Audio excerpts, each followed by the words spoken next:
नमस्कार मित्रों, मैं हूं उमंग श्रीवास्तव और आज मैं इस वीडियो में आपको एक डॉक्यूमेंटेशन से रिलेटेड एडवाइस दूंगा। तो देखो, जनरली होता क्या है रियल एस्टेट में, आपको सपोज कोई घर लेना है या फ्लैट लेना है और आपके पास जब पैसा एकदम फट के आ रहा होता है तो आप लोगों की आंखों के सामने एक पर्दा आ जाता है कि पैसे हमारे पास हैं तो सही, तो हम ले लेते हैं उस चीज़ को। बट समस्या क्या होती है कि बहुत सारी ऐसी चीज़ें होती हैं, बारीकियाँ होती हैं, जिन्हें as a individual retail customer आप पता ही नहीं कर सकते, क्योंकि आपके पास ना उतना पैसा है ना उतना टाइम है एक एक बारीकी को ध्यान से परखने का रियल एस्टेट के इन्वेस्टमेंट के टाइम।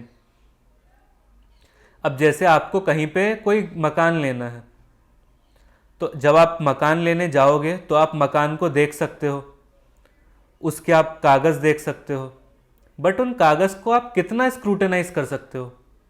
क्या आप पता लगा सकते हो कि ये घर आज से पहले 12 बार और बिक चुका है और इससे पहले ये मालिक थे, इससे पहले ये मालिक थे और कभी भी इसमें कुछ झगड़ा झंझट नहीं हुआ है और ये प्रॉपर्टी विवादित नहीं है? ये चीज़ आप लोग कैसे पता करोगे? इसीलिए इसमें मेरी एक एडवाइस है कि आपको जब भी कोई प्रॉपर्टी लेनी है, जब भी आपको रियल एस्टेट में इन्वेस्टमेंट करना है, तो आप थोड़ा सा लोन ले लो।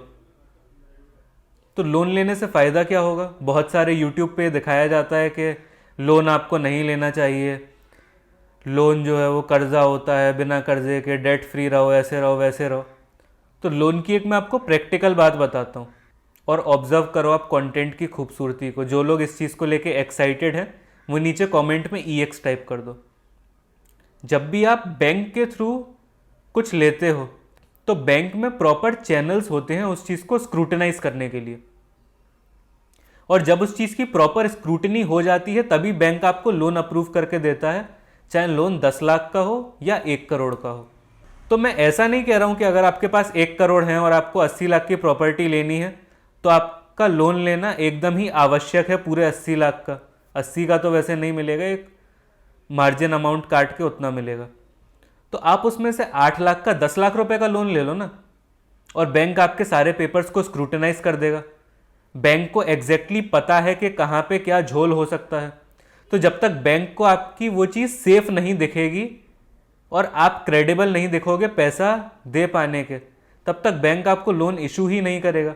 और प्रॉपर्टी में जो कुछ भी समस्या होगी वो बैंक अपने आप ही स्क्रूटनाइज कर लेगा। इस चीज़ को कहते हैं लाइफ में स्मार्ट खेलना।